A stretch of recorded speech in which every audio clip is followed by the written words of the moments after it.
Hello. I hear you. Oh, Yeah. that's good. That's a I think start. we all hear each other. We just don't hear them. And apparently we're live to YouTube. So,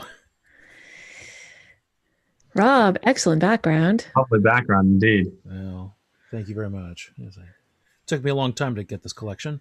Hello, can you hear me? Yes, there you Yeah. are, Paul. We now hear you. As I said, tried to say, We all hear each other. We just don't hear them. So as I tried to say, we did have some. Rob, excellent background. lovely background. Hang on. Indeed. So, Ooh, I'm hearing an echo of conversation Yeah, from yeah, a minute hang ago. on, hang on. Yeah. Everyone else needs to be on yes, mute. there you are, Paul. Can you hear me? you. As I said, tried to say, We all hear each other. We just don't hear them. So Oh, good. as I tried to say, we did have some. Rob, excellent background. lovely background. Wait, indeed. So, wait I'm for. hearing an echo of Yeah, we've conversation got, from a we need minute to put the ago. YouTube on. That's what I've done. Why can I? There you are, Paul. Can you hear me? you.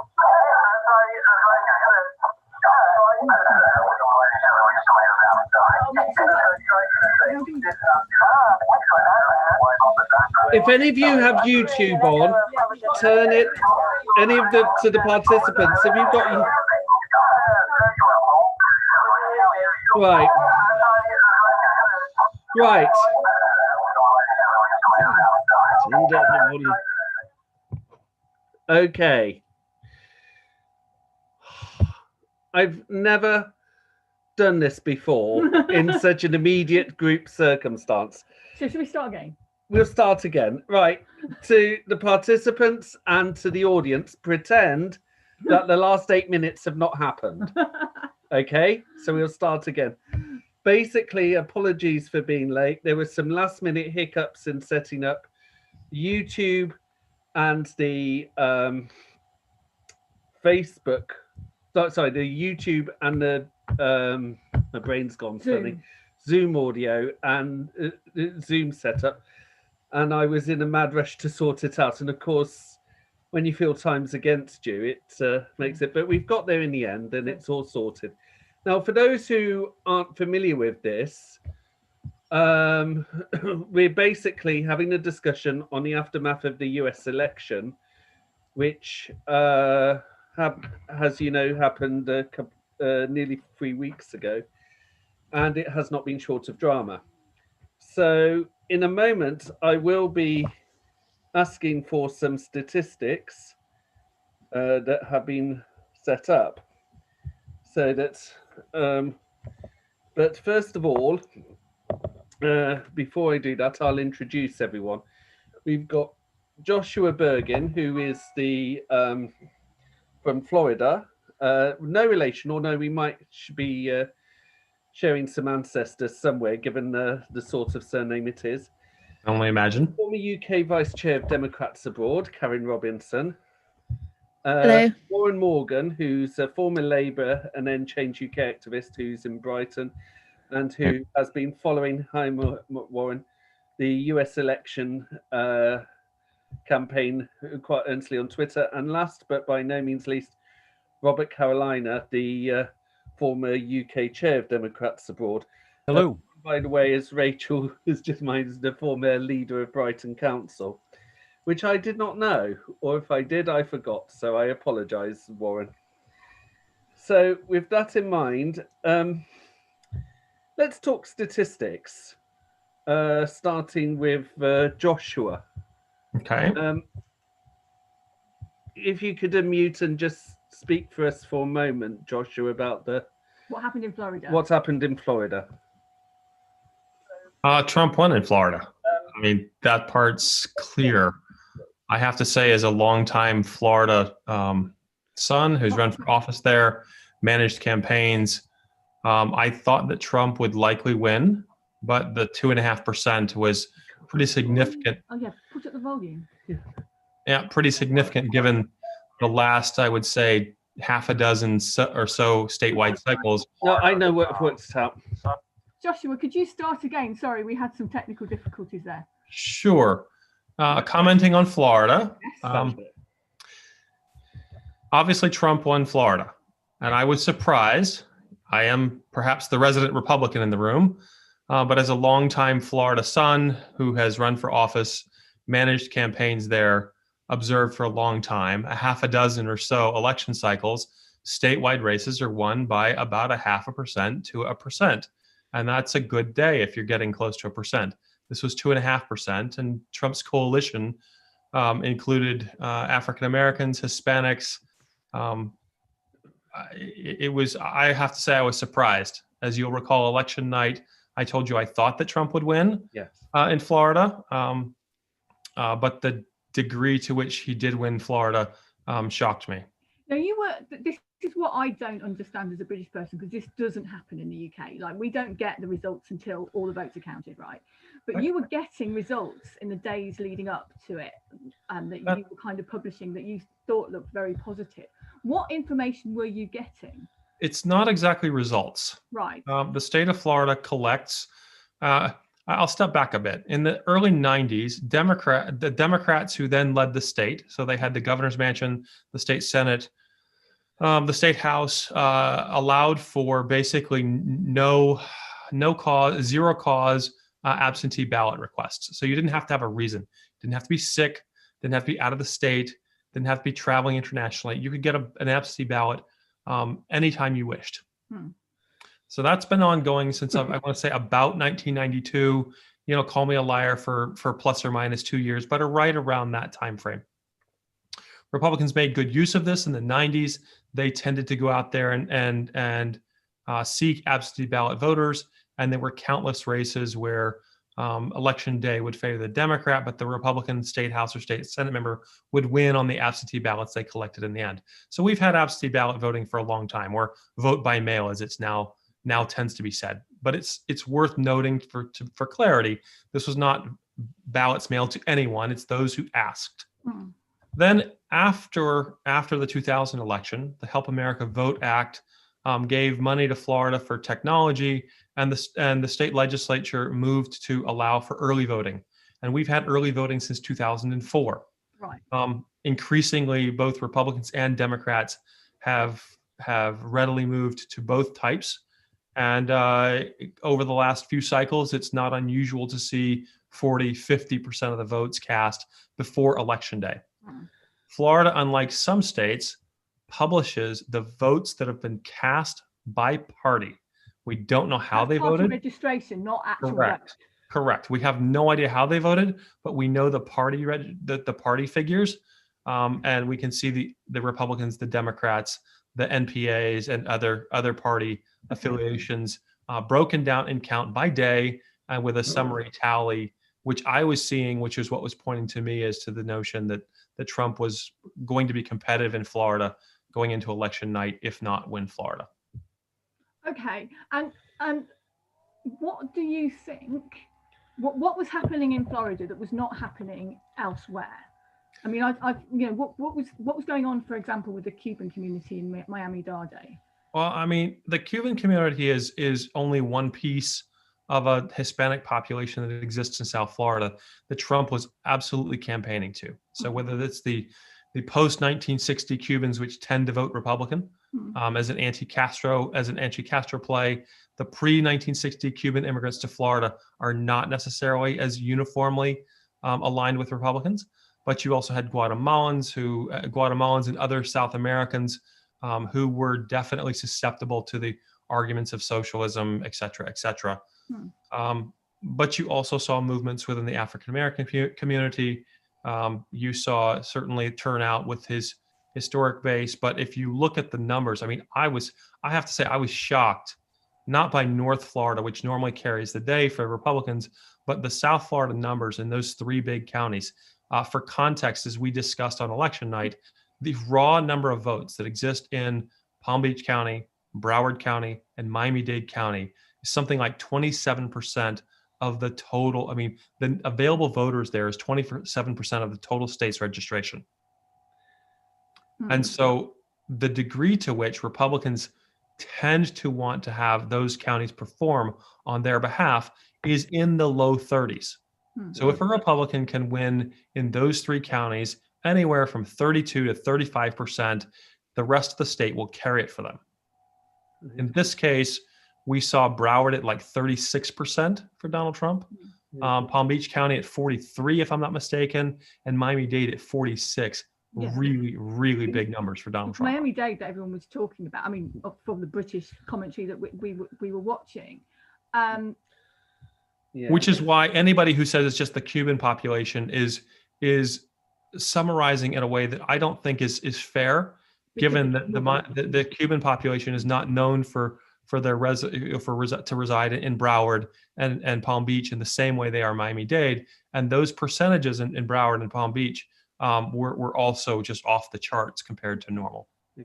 Sorry, Yeah, I was going to ask Robert. So you've also had some data. Is there anything you wish to add to that? Well, I'm not sure how much data I have at that kind of like local election level. In fact, I would say I have the amount of data I have is close to zero. I mean, for me, the micro picture that Joshua was just laying out is extremely interesting to me, and I think there are some strong lessons to be learned there, including the shift in votes amongst the Latin American community as well as the African American community.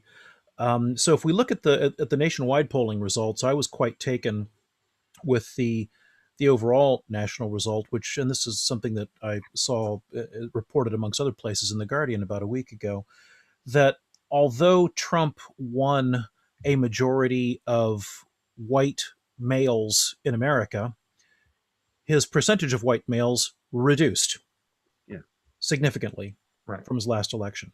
And although Trump lost the election amongst the African American community and the Latin American community and the Asian American community, his percentage of that vote increased significantly.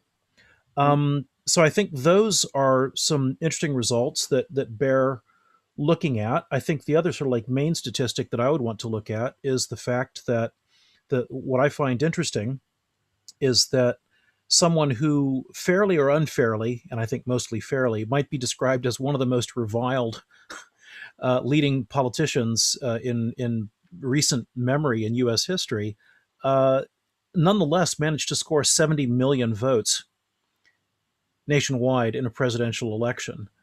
And I think there should be a lesson to be learned from that.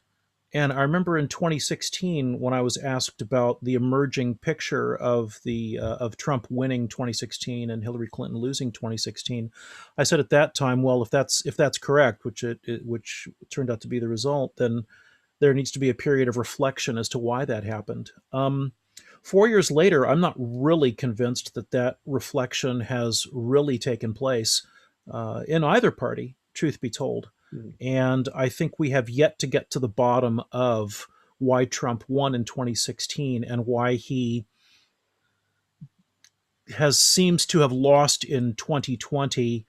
And although there seemed to be such a huge groundswell of antipathy towards him, nonetheless, we didn't see the what was predicted to be a groundswell of increasing majority in the House of Representatives, and we didn't see unless we get an extremely positive result in these upcoming Georgia runoff elections, we're not going to see a change in control in the Senate either. I think there's work to be done to square those results and to understand what's going on in the American electorate, because I'm not sure we know that yet.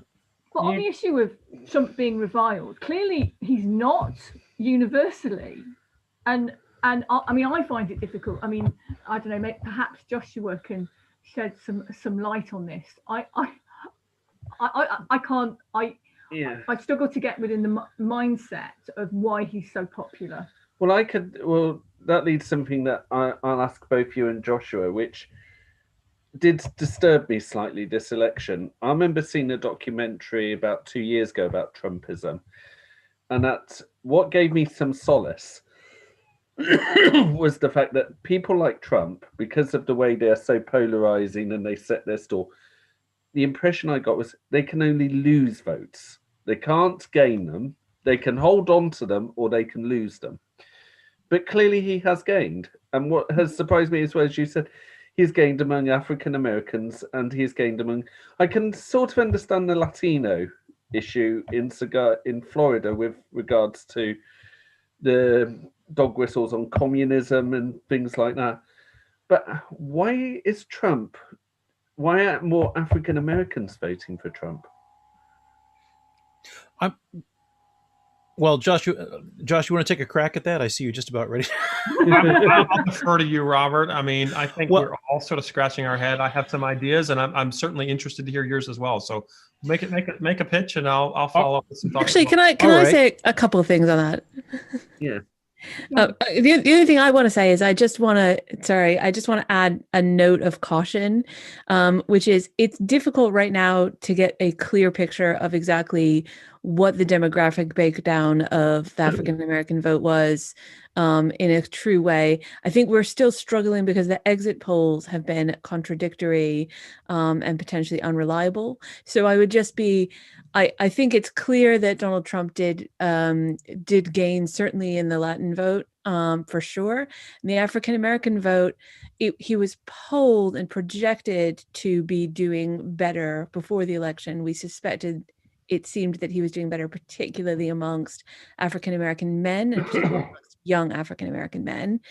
I'm just sounding a note of caution in that we're still figuring out a little bit more detail, and we're still trying to validating some of the exit polls to understand exactly what happened amongst that population. So I think we can make some educated guesses at this point, but to some extent we are still flying in the dark a little bit on that one. But sorry, I didn't mean to interrupt you, Rob. Carry on. No, it's quite all right. We've been friends for more than a decade. We're still pals. My own theory on this, and I don't know if this will surprise Karen or not. Probably not. Is that Trump's continuing popularity has less to do with him being right wing and less to do with him being a Republican, and more to do with him being a populist. I think what we've seen in 2016 is that the populist candidate won over the establishment candidate. And I think what we saw in 2020 was the populist candidate was competitive with the establishment candidate. And to me, the difference is much less to do with the shift amongst the community defined by race or ethnicity, and probably more to do with a shift as a result of current events.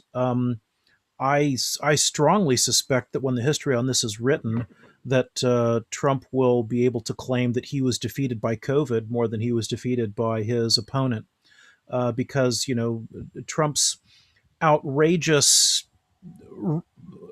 what appears on the face of it to be like ridiculous affect, just fakery, is actually, I've always contended, is a very clever signaling mechanism which just sort of resonates with the population and the people who vote for him. If you really drill down, I've seen some interviews, qualitative research on this, where people will say, well, yeah, we know he's not really going to do that. Or, yeah, well, we know that's not really correct, but it just sounds good. It makes us feel better. And it's the sort of, he's at least listening to what my heart is saying. I mean, you get all that kind of like very disconnected, feeling oriented stuff, which can really significantly shift voters. So I think that's part. I think that's a significant part of the story here, is that we see this continuing run of contention between people who represent an established order and people who are trying to pitch a populist message, which has been very successful in a number of presidential elections in the past few decades for both parties.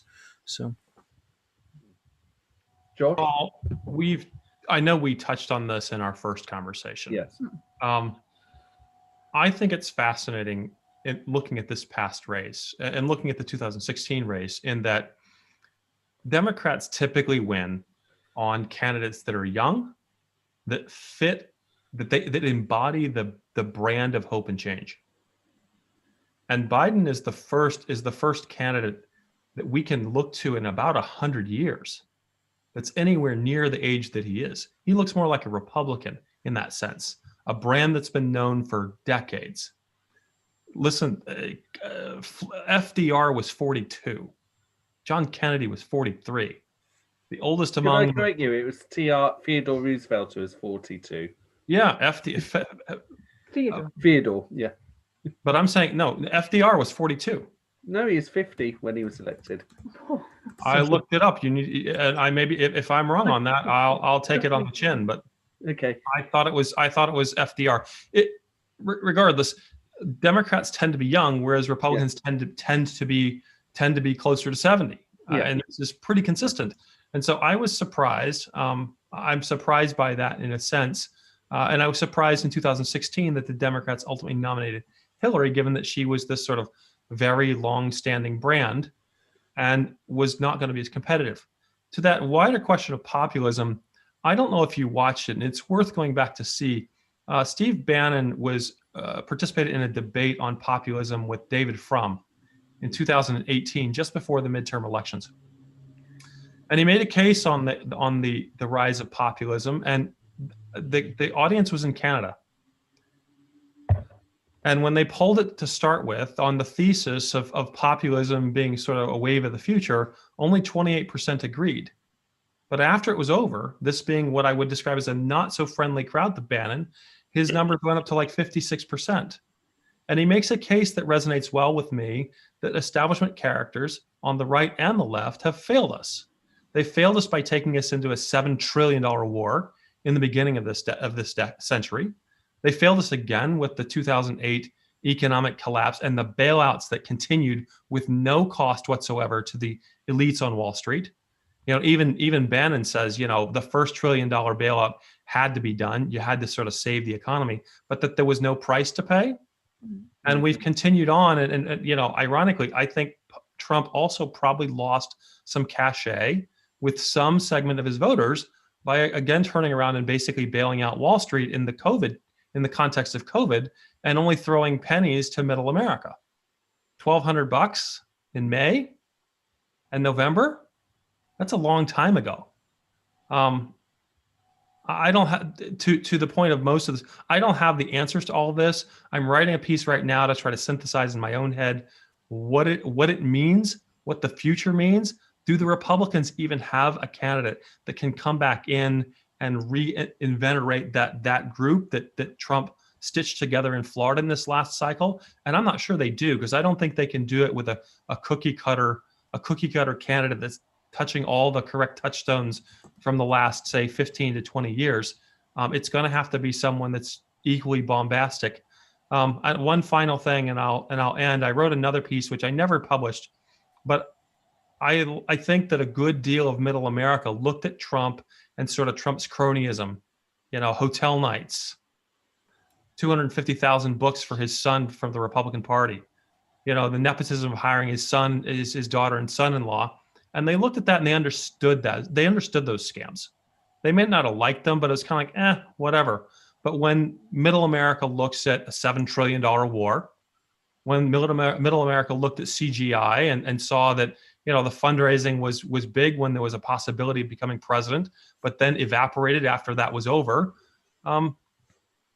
those things factor. And I'm not convinced that the question of elites failing middle America, whether that's whites, blacks, Hispanics, doesn't matter. The poor folks in America are not seeing relief from the pressures that they're feeling. And I don't think that either party is really going to answer that.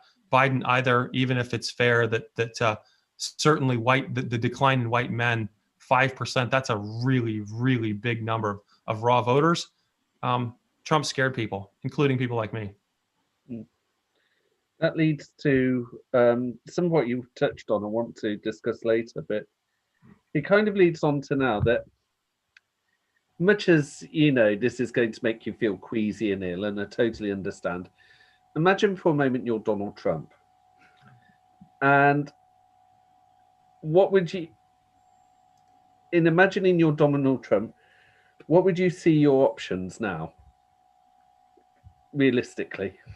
Who are you talking to? All of you. Go to Karen. Well, I'll go to Karen first, and then I'll go to Warren, who's been ever so quiet throughout. But I'll go to Karen first.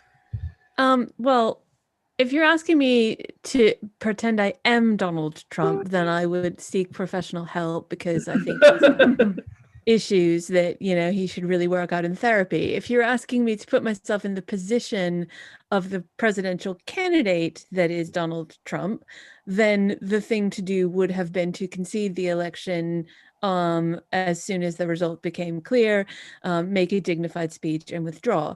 Donald Trump will not do anything like that. And the reason that Donald Trump will not do anything like that is because he has no investment in the institution of American governments, which is for good or ill. That's exactly what people like about him to some extent. You know, those 70 million voters, you know, especially in 2016, you know, it was a little bit of a sense of, yeah, you don't care about the American government and so do I, right? Like these institutions don't work for me. But the downside to that is that he has no investment in making them work at any functional level. And indeed, throughout his presidency, he hasn't made them work just at a functional level. I'm not even talking about policies I disagree with. I'm talking about there were cabinet offices he didn't staff. There were just jobs that didn't get done in the White House. So if I'm asked to put myself in the position of what Donald Trump will do, I think he will kick and scream because I think he's psychologically incapable of gracefully withdrawing. I don't think we should be much affected by that because fortunately, touch wood, so far I think the institutions of American government are operating with constitutional effect, although I'd like to hear Rob's thoughts on that as a lawyer to validate or otherwise my perception that that's the case. But from what I can read, by automatic operation of law on the 20th of January, Donald Trump will no longer become president and probably will immediately start his 2024 presidential campaign. Or he has already. Warren, before Robert comes in, do you want to say anything on that? Sure. I mean, obviously, I'm not as qualified to comment on these things as the others here tonight. But I did read just a couple of days ago the book "Will He Go" by Lawrence Douglas, and that terrified me. Frankly, it was a book he wrote back in May, and it ran through a lot of the scenarios under which Trump might refuse to go, and he fairly accurately predicted the situation we're in now, albeit with a much closer result. What worried me was, as someone who's kind of studied the US Constitution and politics for nearly 30 years, I guess, was that there are no actual guarantees in the Constitution other than the goodwill of the major participants in all of the branches of government, but particularly the candidates running for office. There are no guarantees that that prevent someone just saying, I don't accept the result and I will stay where I am. Now, obviously, there is the prospect of Trump being forcibly removed by the Secret Service on the 20th of January, but it's what happens between now and then. How much of a scorched earth policy does he put into play? We've seen what he's done with some foreign policy work, what he's done at the Department of Defense. How much of a mess does he leave for Biden? How much does he try this kind of incompetent coup that he's pushing? And of course, the worrying thing is that some 50% of people who voted for him 2 weeks ago do believe that those elections were fraudulent, were fixed, were rigged, and that puts Biden in a very difficult position in terms of his legitimacy going forward. So as I said on election night, I'm a huge pessimist, and all the assurances that I've seen that Trump will go and this will all be fine. There's just a nagging doubt in the back of my head, and Trump has, if nothing else, defied all norms, all history, all precedent in the last 4 or 5 years. So I'm just worried what he's got up his sleeve. Well, I'm sorry, Rachel. So personally, yeah, okay, there is an element to which he's breaking all norms at the moment, but I'm kind of less worried about Trump than I am about the tens of millions of people who are kind of on his side in this. And I feel that that's very dangerous. And I think I'm not quite sure how that's going to play out. I mean, I have friends who are, who I have conversations with, and somebody, actually, I think it was Karen. So I was listening to one of your podcasts about us. Like there's almost like these alternative realities of facts, and it's really difficult to have a conversation across those lines when actually your perception of reality is so different. Yeah, Robert, Well, indeed. I mean, I've heard the words law, constitution, and process over the last 5 minutes, so my brain is now activated, and all the And I probably got it all wrong, so I wait to be yeah, the corrected. amygdala and the Lulu whatchamacallit has all lit up. Lawyer, not a doctor, obviously. Well, let me make a couple of statements. First, I'll make a prediction. And the last time I made a prediction, I was desperately wrong, but I'll come back to that in a minute. But I think I'm confident this time. I think there's very little doubt that Donald J. Trump will cease to be the president at noon on January the 20th, and that President Biden will be sworn in at that time. So, but in terms of how do we get there, if Trump and his team do follow a scorched earth practice, let's look at where the pressure points are, or what would have to happen in order to unpick that result. First thing to bear in mind, the selection of so-called presidential electors is, under the US Constitution, absolutely the province of the legislatures of each individual state. Each state selects those people who walk into a room in each of these states and cast the ultimate ballot. Because remember, as a constitutional matter, this election isn't over. And it's not over when the electors sit down and cast their ballots for president and vice president. I believe it'll be on December the 14th this year, because it's the Monday following the second Wednesday. And it's still not over, because those results have to be certified and transmitted to the president of the Senate, so that the newly elected House and Senate sit down in the beginning of January, and their first order of business is, let's have a joint session of Congress, open up these votes from electors, and see who won the presidency. That's like I think it's technically the second thing they do, or it happens almost immediately. Now, that session of Congress will be presided over, as the president of the Senate will be presided over by Vice President Pence, a Republican, obviously. But that session is very tightly scripted and very extraordinarily constrained in terms of what you can do with those ballots.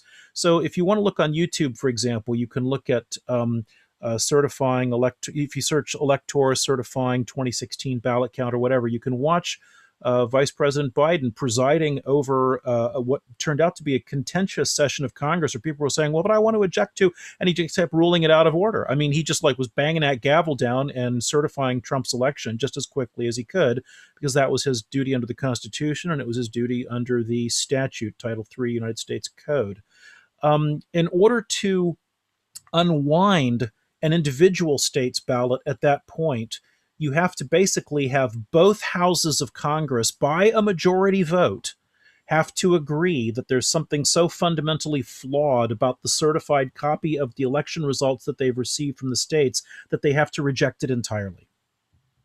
And if they reject it, then you're in a problem of figuring out, well, what would then constitute a majority of electors in the system, because the number of electors would then ratchet down. So in order for Trump to win at that late point, he's got to he would have to invalidate the results, not just of states like Georgia and Pennsylvania and Michigan. That wouldn't do it. I mean, they would have to go like crazy through all sorts of states. And I simply can't see that happening. Now, if we roll the clock back into December, say, well, what about 2000? What about Bush v. Gore? What about the big case in front of the Supreme Court? Let's look at how different the two situations are, and then I'll explain this is why I think that Trump's going to be out. And that's because in 2000, the entire election was all hinged on one state's count, Florida. And the difference in the vote count in that state was less than 1,000 votes. It's either less than 600 or less than 400 or less than 300, depending on whose numbers you look at. But it was very, very close, out of something like 5 million cast. I mean, it's a ridiculously small margin. In that case, the U.S. Supreme Court intervened, and it's still a controversial case. I have significant difficulties with it as a lawyer. And they said, the problem that's going on in Florida is not just that there's a recount, it's that nobody knows how to count ballots in Florida in the year 2000. And that's because instead of marking ticks on a piece of paper like we do here in good old Britain, At that time, a lot of these ballots were cast by trying to punch holes through 120-year-old Hollerith cards that were really, really great when you're sorting cards for the 1890 census, but really kind of suck if you're trying to get a little old lady or a young person or anybody else who's not a computer to try to cast a ballot for president. And the Supreme Court intervened on the basis that the state of Florida, you don't have a consistent method of counting these. Some counties are saying dimpled Chads count, and some say they don't. Some say hanging Chads count, some say they don't. And it was an absolute mess. So the Supreme Court stopped the recount, and therefore the pre-existing certification from the Secretary of State held, and that was the result. Now, this result doesn't hinge on less than 1,000 votes in one election. Trump has lost by more than a 10,000 vote margin as a result of 4 states going a different way. And I can't foresee any legal mechanism, no matter how much argumentation goes on. The argumentation that's going on isn't about upsetting this election. It's about upsetting people and deconstructing legitimacy of systems. That's what this argumentation is about. So, I mean, I don't have to have the Four Seasons garden center behind me but that kind of shouty, I've seen some of the transcripts of Giuliani's representations in the Middle District of Pennsylvania. It's a legal mess. It's a nightmare. It's ridiculous. It's absurd. It's childish. It's clown college, but it's wonderful sound bites that can be played out over Twitter, that can be played out over social media for the next 4 years with everyone talking about. And there's going to be tens of millions of people in America who will believe wrongly that this election was stolen. I could not agree with you more, Robert. I am the sole Republican in the room, and I wear that badge with distinction. But like you, I watched the segments from that presser as much as I could, and it was incredibly political. I didn't see anything there that caused me to see substance. And I think it's worth noting here that I don't know that the play is necessarily for 2024.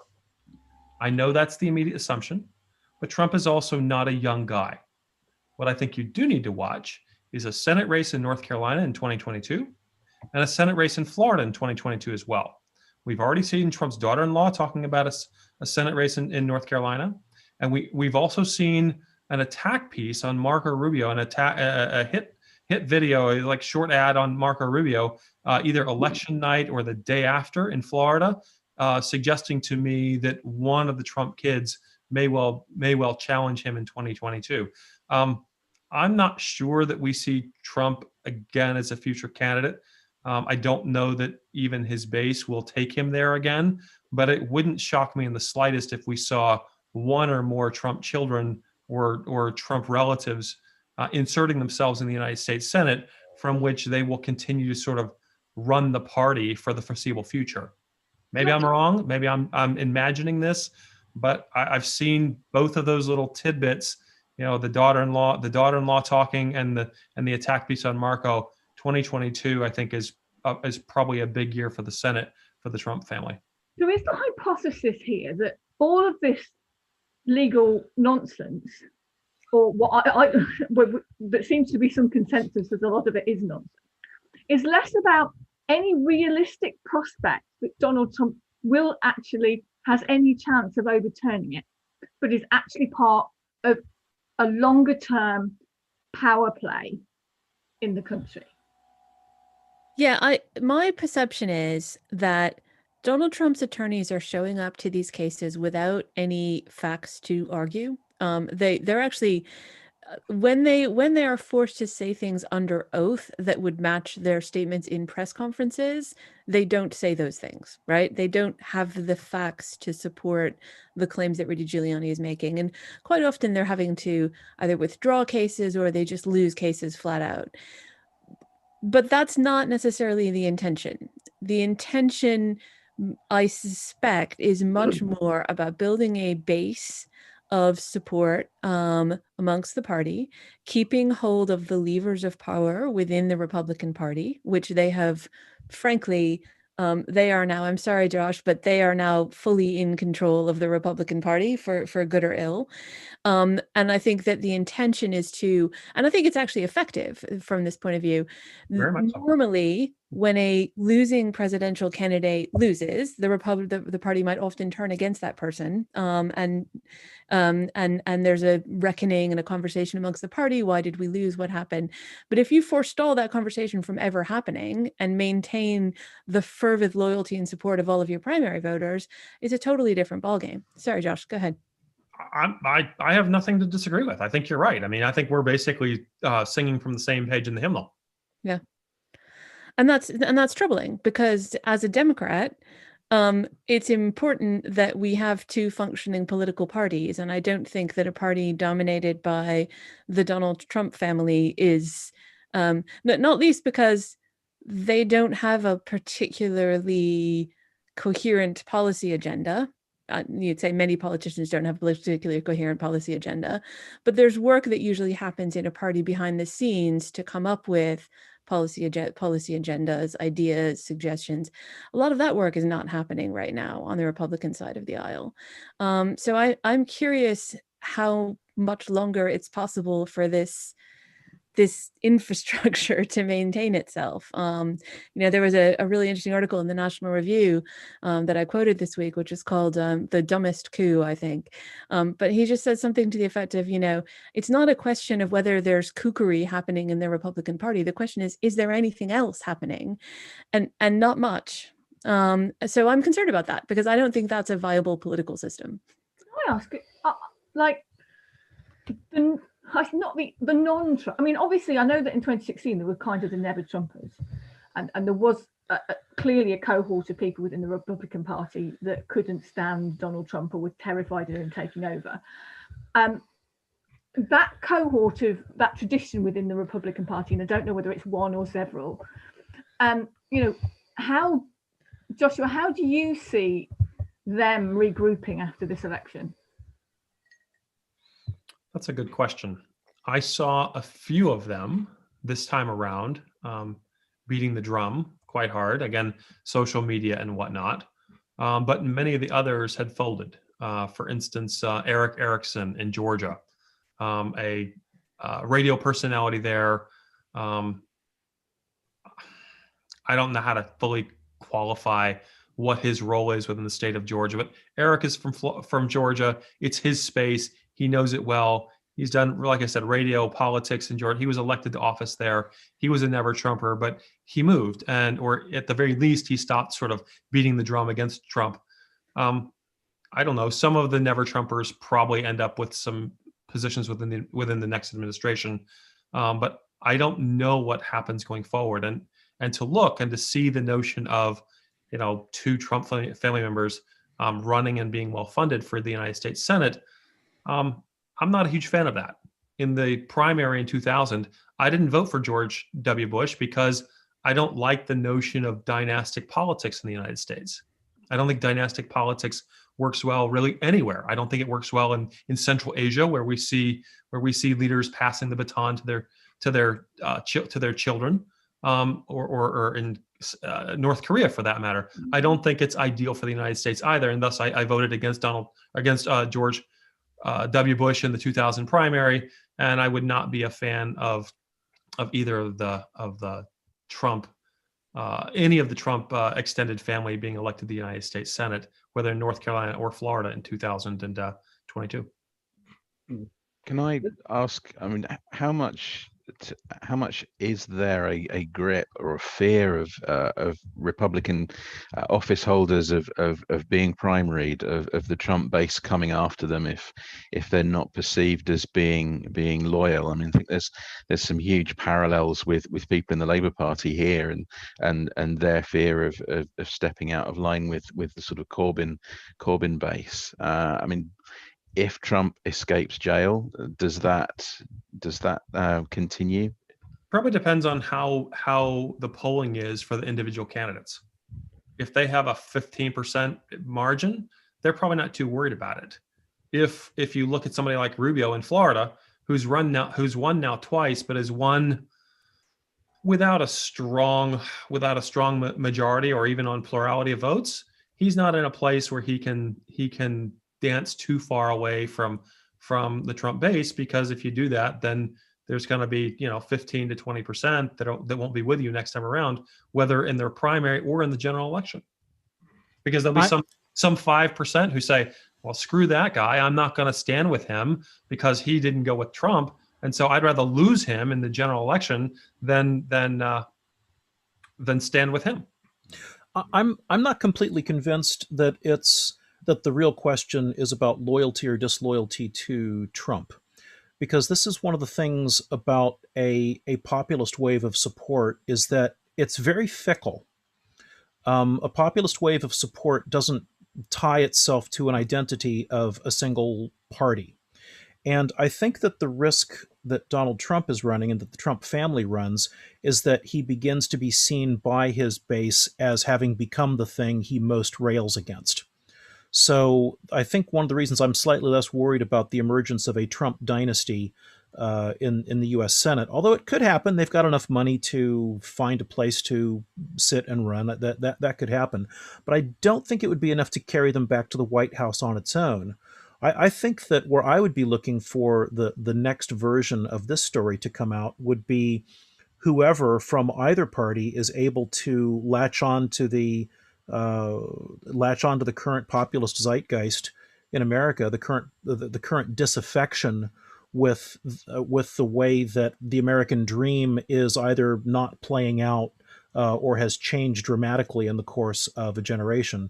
I mean, on the Republican side, I defer to Josh's expertise on Republican candidates, but someone who's caught my attention recently as a potential one to keep a look at is Senator Josh Hawley out of Missouri. In part because he's young, in part because what he's been saying over the last couple of months looks as though he's aligned with Trump, but I think he's more aligned with that sort of like that mission of the moment of playing to the base.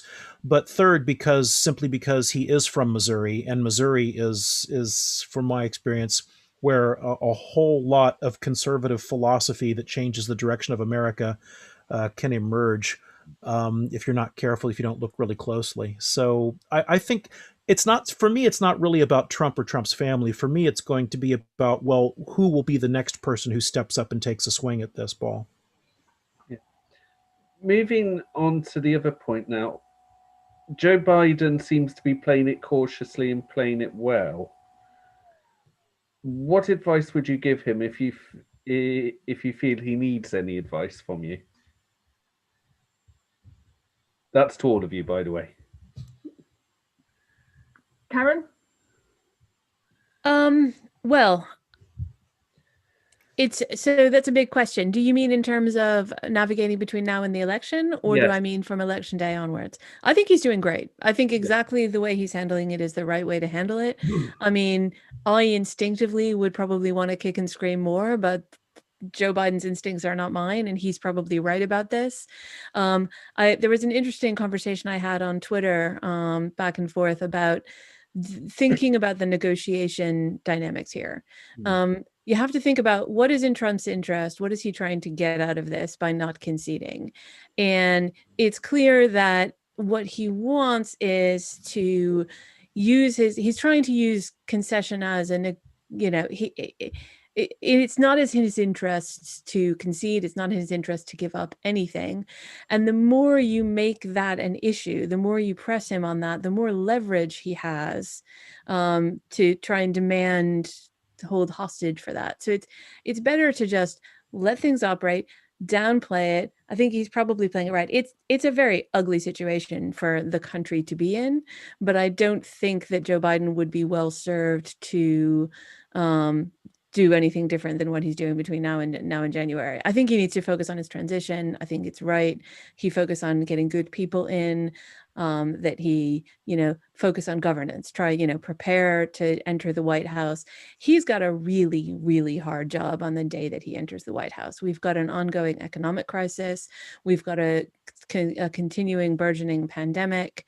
We have racial inequality across the country. And as Rob alludes to, crippling economic inequality that has become a long-term trend that's causing all sorts of problems in our country and our society at a global level, to be fair, as well, but particularly in the United States, it has become a problem.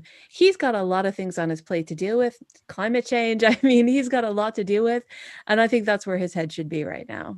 Fortunately, his lawyers seem to be doing a really good job of batting back all of the nonsense that Trump is throwing at him, and I think Joe Biden needs to focus on getting his government in place. Fortunately, the other thing to say is, fortunately, you know, I like a lot of people on the panel, I'm always been struck by the fact that usually, as Joshua says, Democratic candidates are usually young, more fresh to the scene. In fact, often people who win the presidency for the first time are relatively new to public life. Joe Biden does not fit the description of any of that, right? He's been in politics for a very long time, former vice president, extremely experienced. That's not normally a good fit for a presidential candidate.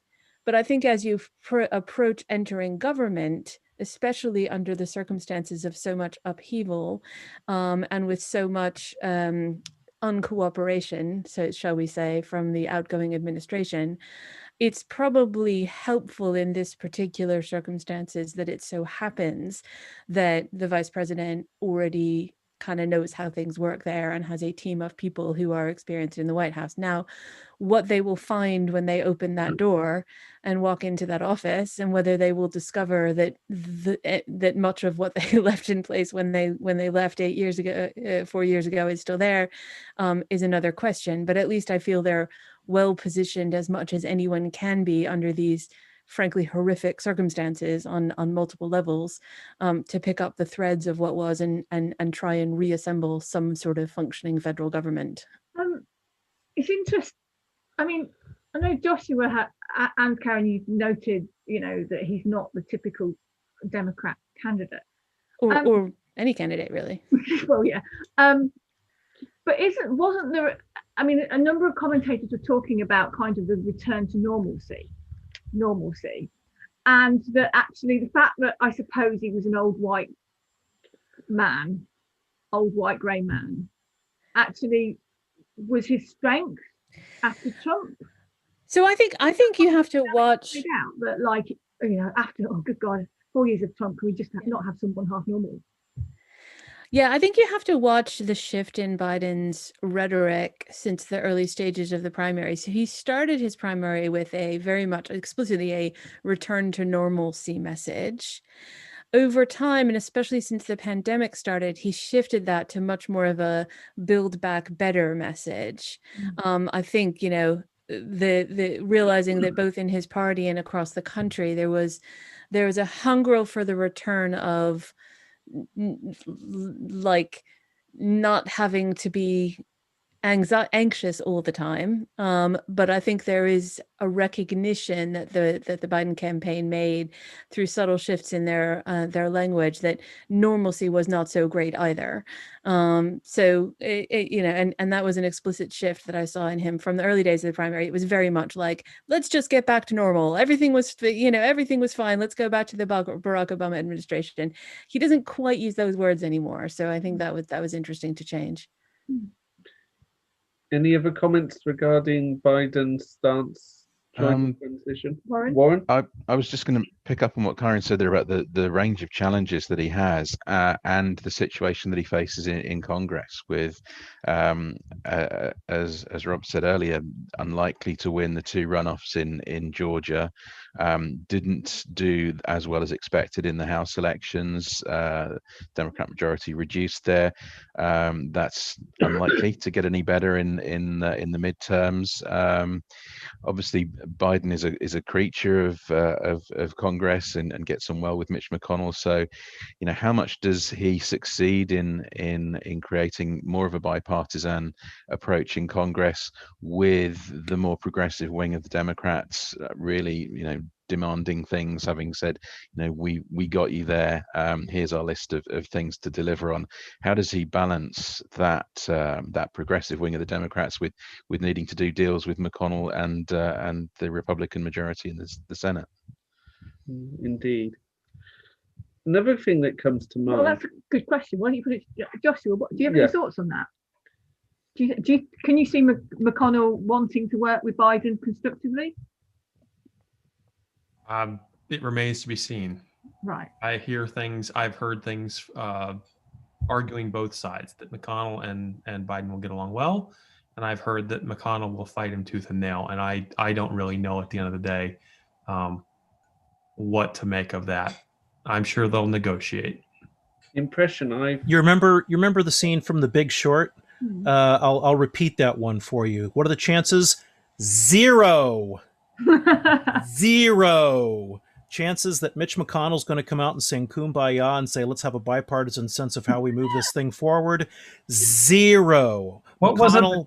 McConnell has become very, very successful by playing like the biggest blocking strategy in the history of the U.S. Senate. He's clearly not afraid to destroy institutions of power in an effort to make the other guy look bad.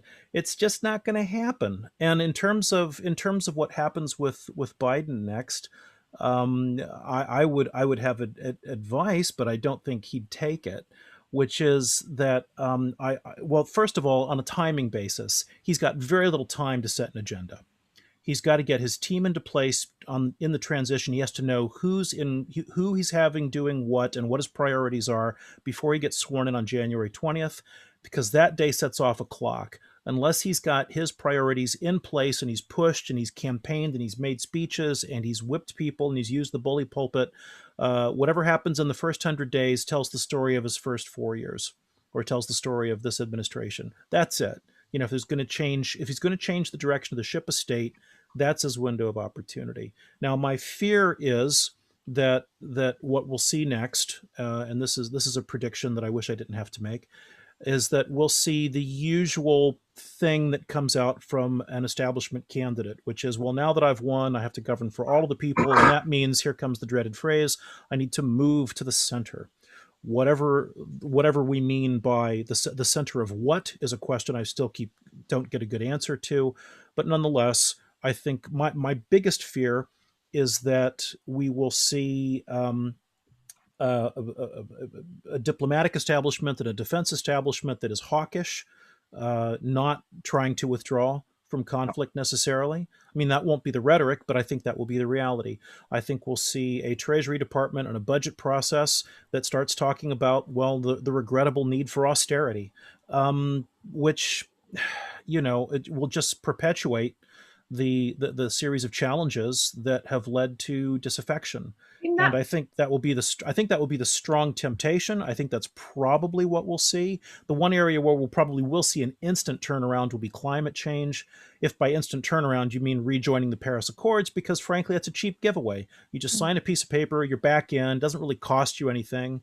And you keep sort of like pretending to make progress on climate change, I think is what will happen. The biggest change that we'll see is that everything will sound better.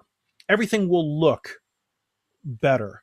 People who are worried about, who say, I'm so embarrassed by it that this person's my president, will say, gosh, I feel much less embarrassed about this president. This is a president I can be proud of. But in terms of what that means in operation, I'm not overly hopeful we'll see big change. I don't want to necessarily disagree with Rob, because I think he paints a perfectly plausible scenario which could happen. I just want to set out another alternative for what could happen, which I would say is at least equally plausible, if not more plausible. I mean, and I wouldn't necessarily put my bet on either one at this point. But here's another scenario, right? I think on foreign policy, let's leave that to one side. You may be right on that. I'm not gonna stipulate to that. Joe Biden has a long career in foreign policy. Look to his record on that. That's fine. On domestic policy, and especially on the question of whether austerity would be implemented or not, he's got the opportunity of a triple win. Right now, we have a burgeoning economic crisis caused by a viral crisis, caused by the pandemic. We also have the climate change crisis. I alluded to these before. Now, these can be the solution to each other if you put forward a pretty aggressive plan for a green economy transition, lots of investment in research, implementing green infrastructure, getting people back to work in ways that are, post-vaccine, that are safe and recoverable, transitioning into, some version of what the Green New Deal looked like, is actually what's in Joe Biden's plans. That is what he said he's going to do. He doesn't call it the Green New Deal. He calls it something different. But it can be the solution to, it could be, if it could happen, the solution to a lot of our post-pandemic economic problems. It would touch on a sort of populist economic message that I agree with Rob would be appealing to the country right now, and also has the wonderful excuse, if you're being cynical, of there being several national crises that he needs to solve. Now, that would be a vision of what Joe Biden could do, and I think probably would do if you gave him a blank sheet of paper. The question is how. And the answer to that is not with any support from Mitch McConnell, because there's no way on God's green earth that he would allow that to happen if he has any say in it. So I think what I'm trying to say to people is, if you know anyone who votes in the state of Georgia, please, could you make sure that they There's vote 2 more seats in both of our Senate elections, so that we can get to a 50-50 Senate, which will put Democrats in charge by the vote of Vice President Kamala Harris, who would be presiding over the Senate, which would allow us to build the new world that I have just described, which I personally find far more appealing than the world that Rob described. as do I.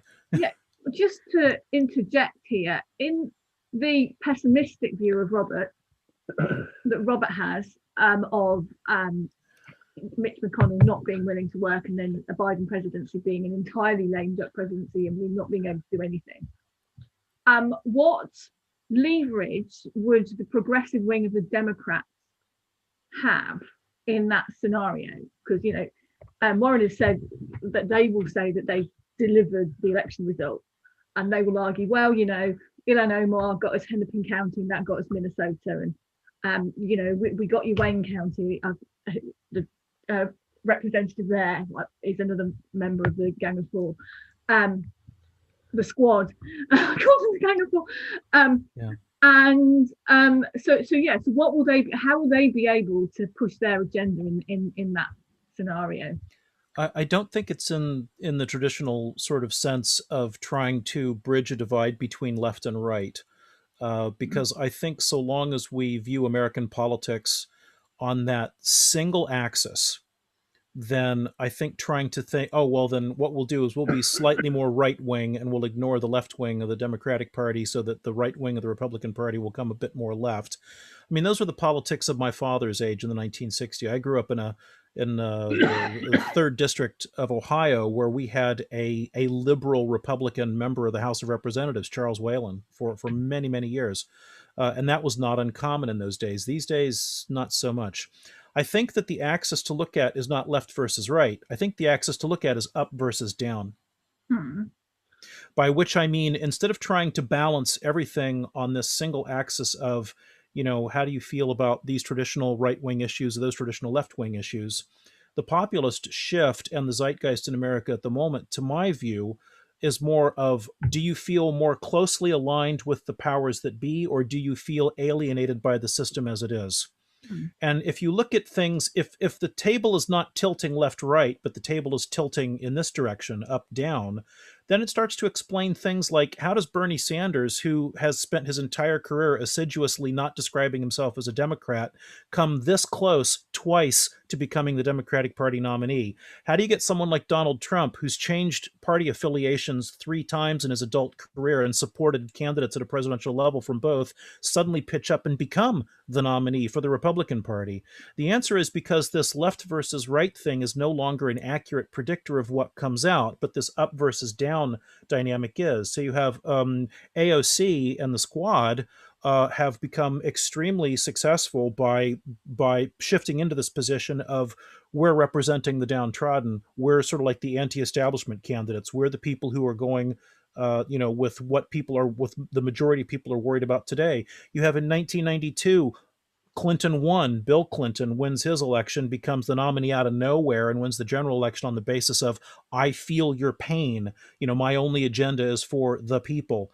It was not, he was not widely supported by the party apparatus at that time. It's a formula. So if you can find, if the people who are on, let's say, the progressive wing of the Democratic Party can find common cause right now, the quickest issue would be the continuing turmoil caused by COVID.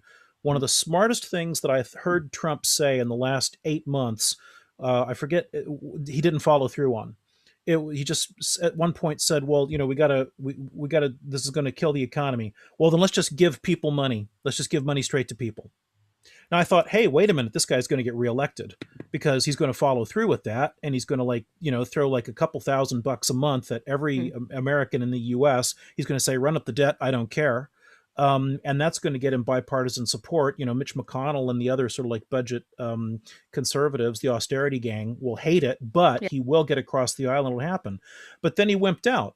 It became, we need to get some money to those people, but, we're not going to suspend rent obligations. We're not going to force a mortgage suspension. We're not going to do that kind of FDR style intervention. Instead, we're going to, is there a trickle down solution in the room? Oh yeah. Okay. Well, we'll do something with the financial services markets to try to make everything come out. And I think you might say that might have lost him the election as well. So where do the progressives go? I think if the progressives can find a rump group of Republicans with an eye of thinking to their reelection prospects in 2022 and 2024 and try to portray something as, this is what, the people, screw the party, this is what the people want. Forget about Mitch McConnell, forget about Nancy Pelosi, forget about the RNC and the DNC. I think that's the sort of coalition that if someone could learn how to build it and ride it, now that could be extraordinarily powerful, because then you would be looking at this up versus down, and we'd be disenfranchising up and enfranchising down. However, I personally would love to see that. I'm not really convinced it's going to happen, though, because it would require a lot of people to maneuver in a lot of very clever ways. Joshua, do you see that? Do you see any wing of the Republican Party willing to work with Alexandria Ocasio-Cortez? Look, I think Robert made some really solid points there. He touched on something that I had sort of alluded to earlier, the notion that Donald Trump effectively, in the midst of COVID, gave Wall Street everything that it wanted. And ironically, Wall Street stabbed him in the back when he needed them. So what was the point in doing that? He would have been much better served if he had thrown money at middle America. And I'd be the first one to say it, even though it might violate my sense of fiscal concerns. It would have probably won him re-election. And it also makes me remember, again, that debate I mentioned earlier between David Frum and Steve Bannon, where Bannon basically argued there's two wings of populism right now. There's populist socialism and there's populist nationalism. And the two things are growing in strength in large part because the system, as it's been arranged for the last, say, 50 to 80 years, is no longer meeting the needs of the public. And so to Robert's point, if indeed a coalition were able to, as he said, very carefully do some tricky navigation, which I don't have confidence they can, because most of our politicians are not elected to do tricky navigation. They're elected because they raise money and they press buttons, and that's it. Their staff sets the policy for them in consultation with a whole range of external entities. And because of that, I have grave doubts that what Robert is sort of foretelling, and to a lesser extent what Karen is suggesting, can happen, because the old school characters of Nancy Pelosi and indeed Mitch McConnell are not likely to play those games, because they can't see out of the mold that they've grown up in. But I don't think that, I will say this, I don't think that the next 2 years or even the next 4 are going to fix the underlying discontent that exists all across America. And I've said in the piece that I mentioned earlier that I wrote, but I never fully shared, I see Donald Trump as a transitional president whose greatest accomplishment was pushing the Bush and Clinton dynasties off of the table. He's now effectively off the table himself. And Biden has voiced that he's a one-term president. And for reasons of age, I suspect that's true. As Karen said, he has an enormous set of challenges ahead of him. which will likely make him very few friends along the way. And I think it'll be very difficult for his administration to do that sort of tricky navigation to bring in the sort of coalition that's needed. He does not have a supermajority. He doesn't have majorities in the House or the Senate. The notion of winning the 2 seats in Georgia, I think, is, well, let's put it this way. I think the notion of Republicans winning both seats is at around 55%, and Republicans winning 1 seat is north of 60%, in my view. And so the notion of him having the levers in the Senate is quite weak. And even the narrowing in the House with the down ballot support for Republicans in states and the coming reapportionment, Republicans are going to be in a really strong position to take over the House, or at least narrow the Democrats' majority even further. I think there's a lot of pressures on a lot of people whose primary goal is to get reelected.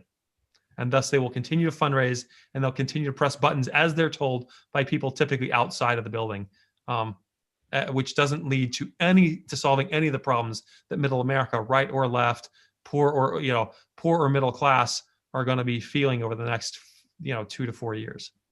Warren, I don't have a lot of optimism there. Sorry.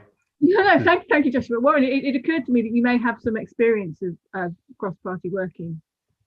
What is your perspective on what might happen in the next 4 years? Different systems, and obviously a massively different scale in terms of running a medium-sized city in Britain to anything that's going on over there. I think fascinating to hear about the changes in populism, and I'm constantly thinking of we've got a populist prime minister here, we had a populist leader of the opposition. There are tensions now in the Labour Party between the sort of populist left wing and the more centrist moderate wing.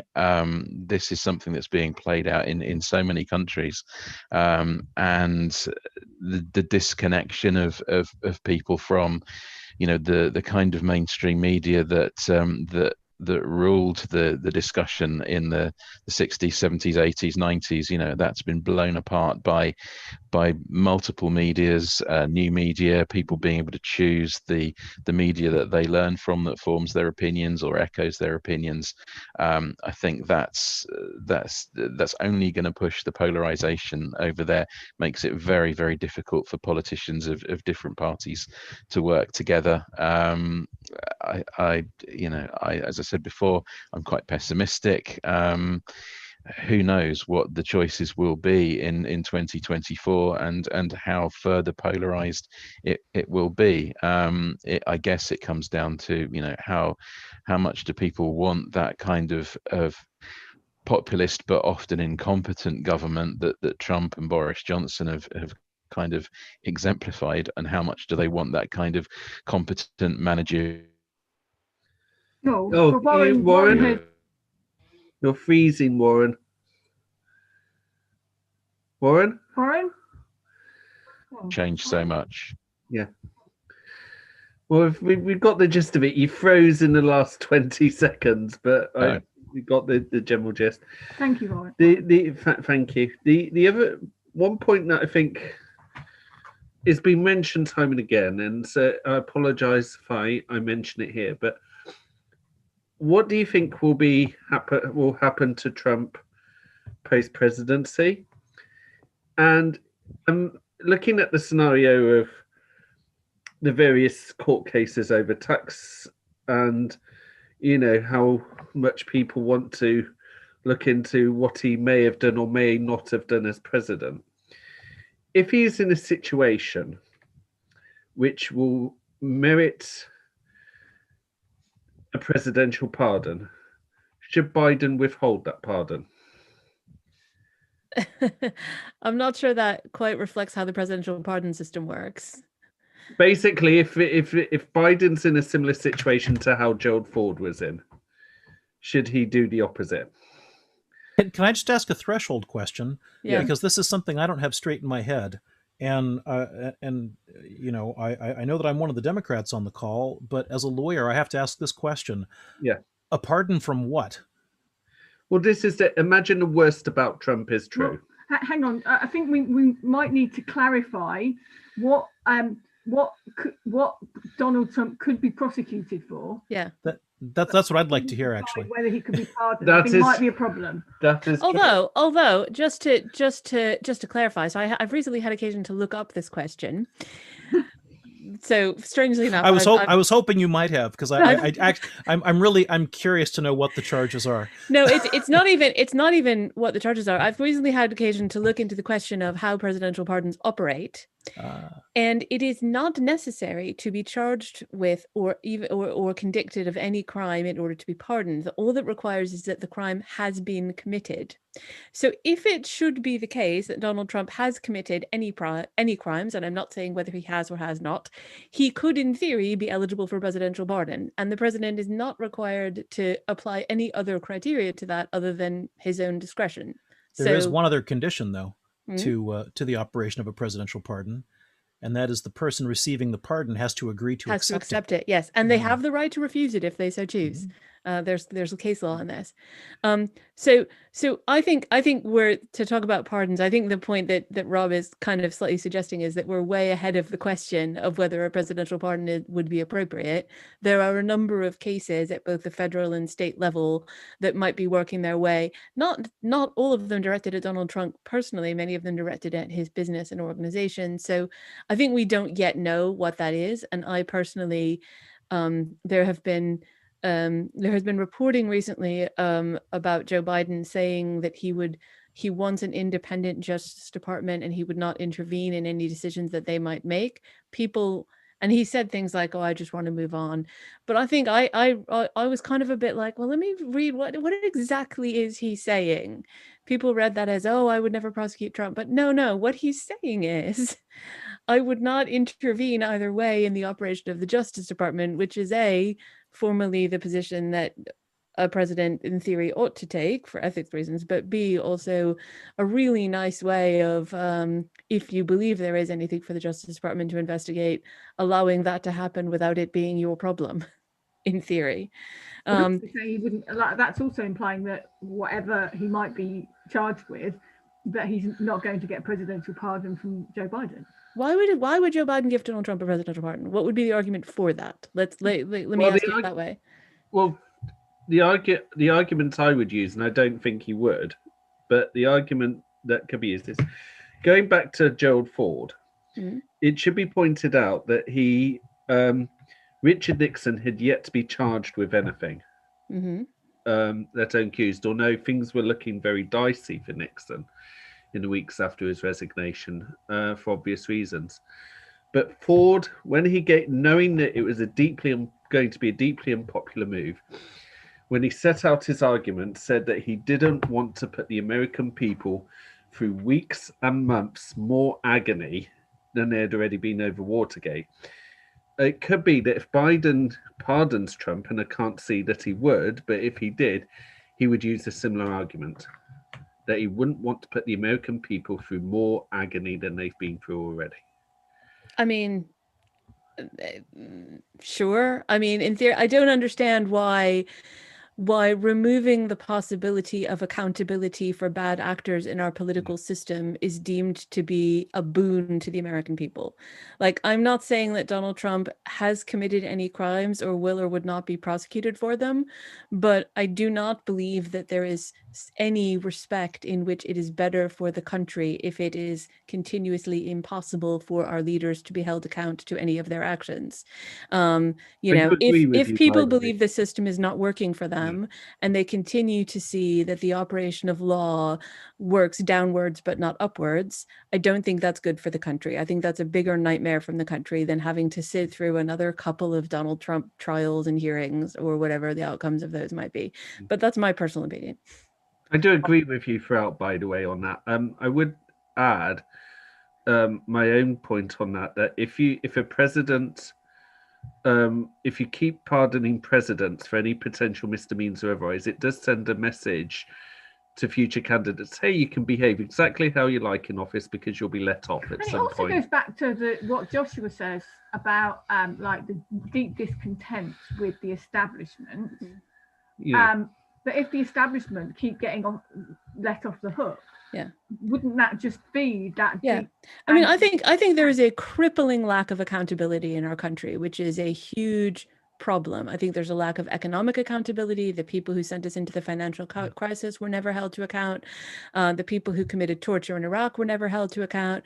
We have a crippling failure to ever force the people at the top of our leadership to be held to account for their actions. And I think that is bad for our politics and bad for our country. So yeah, I think it's fair to say if suddenly catapulted into the White House, I would not be minded to pardon Trump for any crimes he might have committed. But I also think there's a justice system, let it operate as it needs to.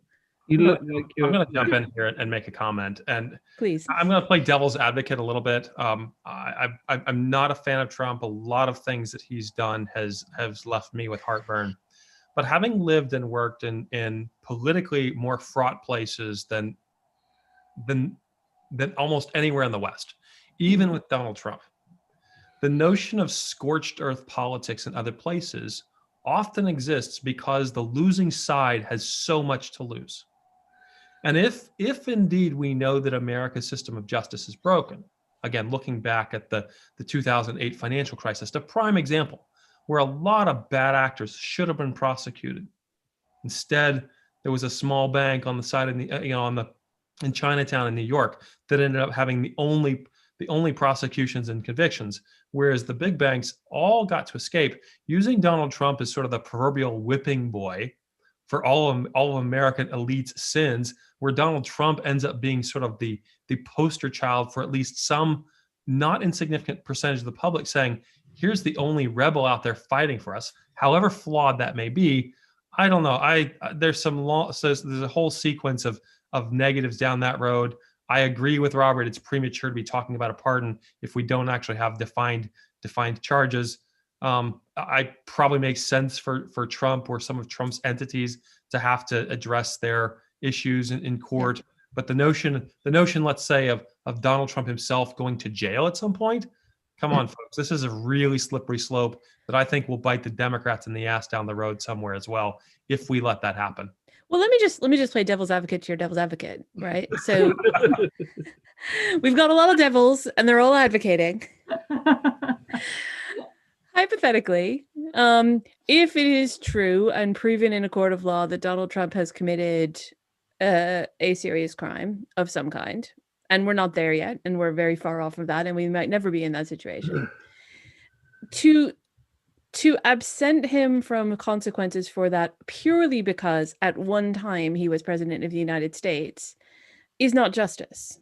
And I think that far from him being a whipping boy, I mean, I appreciate your point about if he's the only person in power who's ever held to account, that's a problem. Why not hold more people to account? Hold some Democrats to account. Like, why not let justice attempt to operate in according to the laws of this country? I mean, that shouldn't be a radical. If we have that as a model to see, I wouldn't have a problem. Again, my bigger concern is this notion that both sides escalate even further to where you have to win, because if you don't, then one way or the other, the losing side is going to get prosecuted, and somebody within the immediate circle is going to jail. This is a slippery slope, and it's not something that's part of our tradition in terms of our ability to allow power to smoothly change hands. I know full well that Donald Trump is playing in uncharted territories because he himself is not allowing that peaceful transition of power. But isn't the implication of that the other way around the more disturbing one? The implication that if you're in power, you won't be prosecuted, so you're free to commit crimes, which is the implication of what you're suggesting. I mean, if you're saying I have to stay in power because if I do not stay in power, the crimes I've committed will be prosecuted, which is potentially exactly how Donald Trump is thinking about this, because there are statute of limitations on some of the things of which he's accused that would run out in his second term of office. If that is the calculation that people are making, that it is good for me to be in power because then I am free of consequences for my actions, then it is actually incumbent upon us to prosecute people in those circumstances, because it creates a very, very dangerous political incentive. I would put it to you. I don't think we're going to solve this problem, so I'm happy to let it lay where it is. I think there's a lot of issues with our justice system as it stands, and we have probably more agreement than we have disagreement. Yeah. If I could make a hypothetical observation on your devil's advocacy to the devil's advocate, this is like a third derivative or something like that. I don't know, mathematically speaking. Um, I mean, one of the reasons I'm so hesitant on this question is that if we draw a contrast between the Trump administration and the Nixon administration, by the time Richard Nixon resigned, and let's not forget that, he was forced to resign the office of the presidency middle term.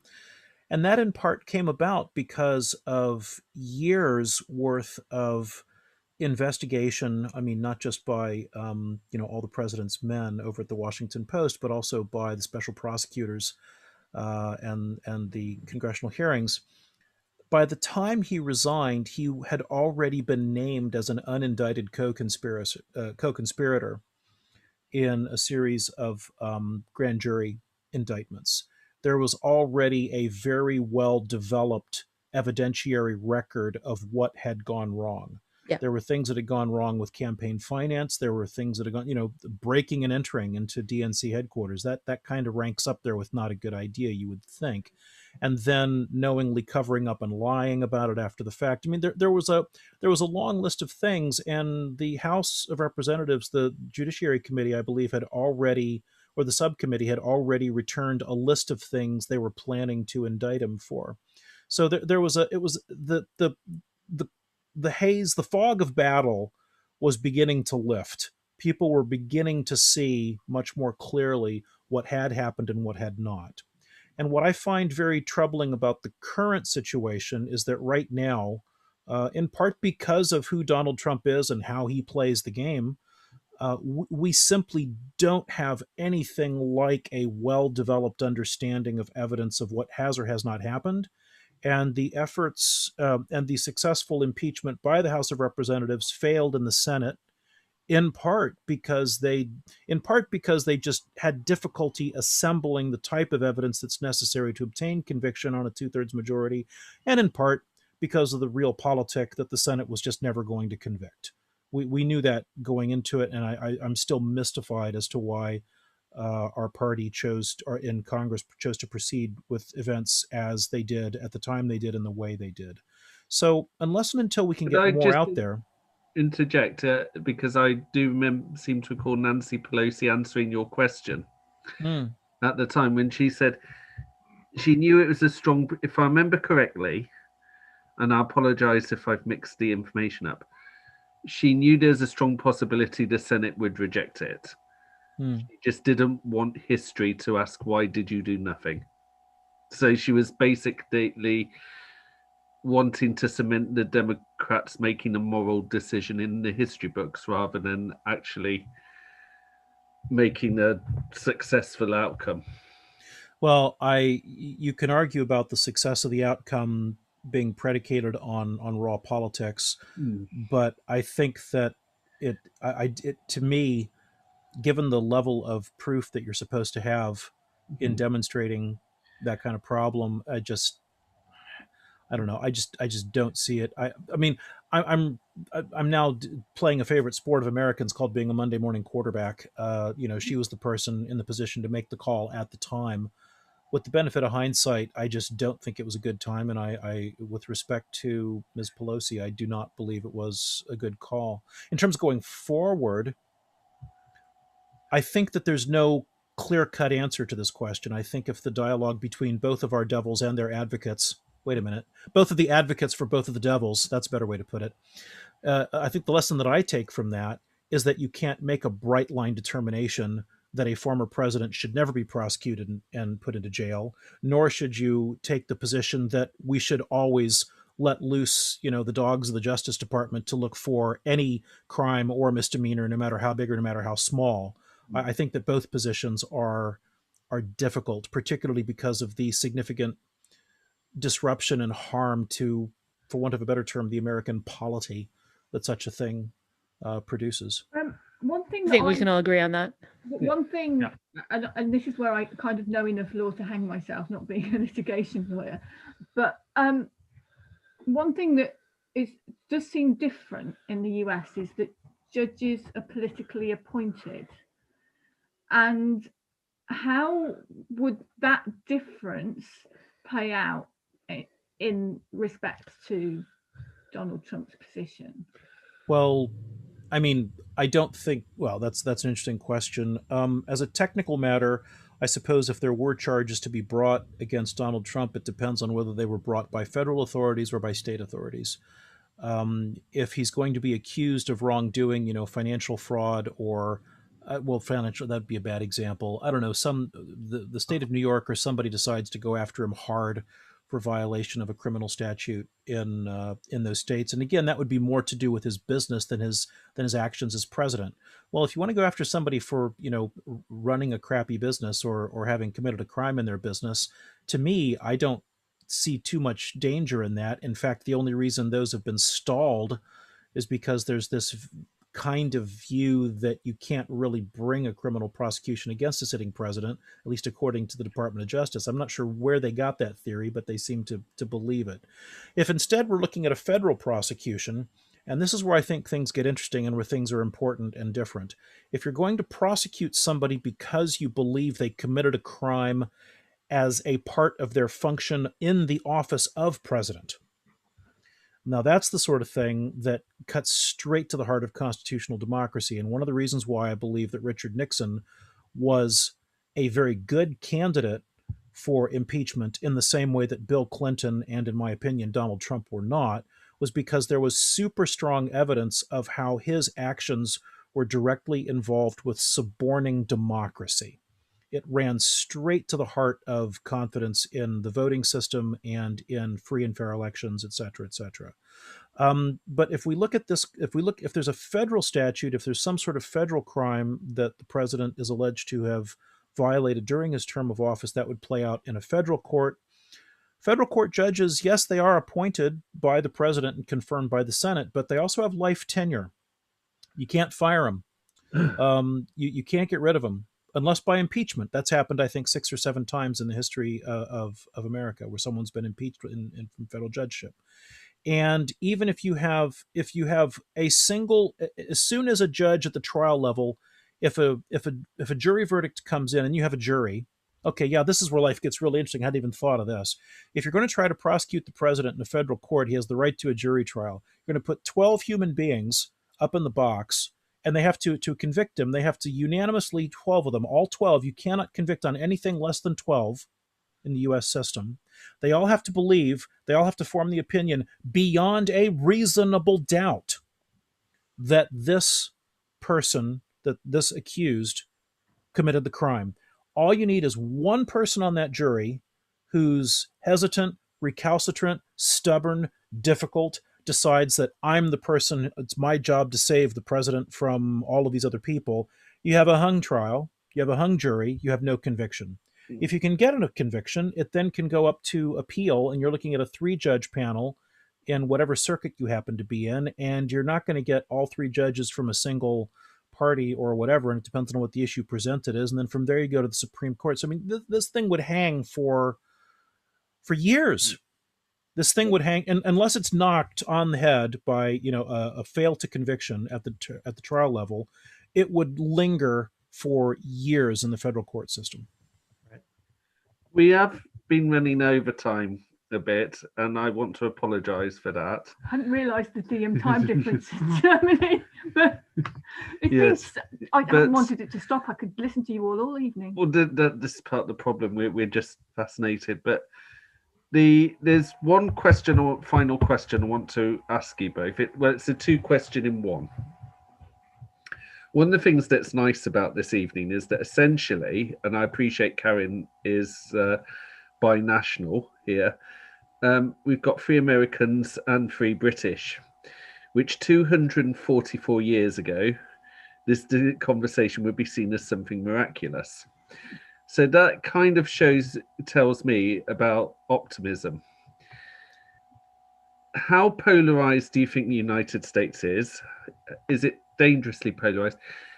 And the second part of that question is, where is the hope? Where is the hope that we can reunite America from the current situation it's in, where it seems to be dangerously polarized? And that's to everyone, whoever wants to come out first. Joshua. All right. I don't know if have any of you read the book The Storm Before the Calm by George Friedman? No. Friedman makes the case that there are two cycles that are coming to an end at a convergent point in time. One is an economic cycle, and one is a political cycle. He argues that the bulk of this decade is going to be quite tumultuous, but that around 2028, a new president will define what is the beginning of a new order in the US. Again, with sort of a fresh economic cycle that'll be much more redistributive, and a whole new series of things to happen after that, in which things will calm down. I tend to buy into that rationale. I think it's going to be quite stormy for some time, for the reasons that Robert pointed out earlier. Our politicians are not well adept at sort of doing careful dances and making things work, both at a policy level and at a political communication level, because for the last 50 years or so, we've rewarded them for raising money and pressing buttons.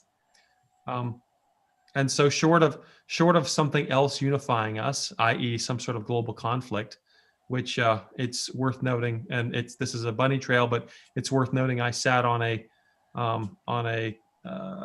Zoom conference yesterday where retired Lieutenant General Ben, what is his name?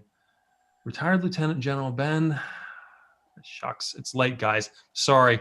Pointed out for the third time in 2 years, he believes that the U.S. will be in kinetic conflict with China inside of 5 years. Short of some sort of war unifying us, I think we've got to go through this tough time to shake out what the new thing is. And while it won't be fun, it's probably just a necessary reality to the world that we have sort of created for ourselves. Anyone else want to make any points about that? No? Going. Gone. Okay. Well, I have to say that actually this has been really civil, and actually one place where there is hope, where people of different political persuasions can have a civil conversation, is where I suppose it begins. That is true. That is true. I was heartened where one point in transition, I have a token Trump supporter among my Facebook friends. And it wasn't like I sorted it about it. It makes me sounds quite patronizing, but I've known him for many years. It just turned out he was not just a conservative, he was a Trump supporter, and you can imagine the heartbreak that caused. And there have been some pretty snarky comments over the last few years, but the last conversation but one we had over the transition, there was an agreement to disagree as per usual, but there was a sort of calm and a willingness to listen that had been lacking between us for some months. So that kind of gave me hope. But I want to thank you all, and I apologise for overrunning, and I apologise for the technical difficulties at the beginning. Thank you so much, all of you. It's been absolutely fascinating, and I could listen to you all through the night. And so to those watching, a goodbye to Robert Carolina, the former UK chair of Democrats Abroad, Joshua Bergin, who's resident in Germany but is a Republican from Florida, Karen Robinson, a former UK vice chair of Democrats Abroad and runs this brilliant podcast called Democratically 2020, which finishes in January, so do sign on to that as soon as you can. And Warren Morgan, last but not least, former leader of Brighton Council and former Labour and Change UK activist, who's also been tweeting assiduously on the Trump campaign. Thank you all so much. And it's great to see you all and talk with you all again. Thank you. It's a pleasure. Pleasure. Thank you. Bye. Good night.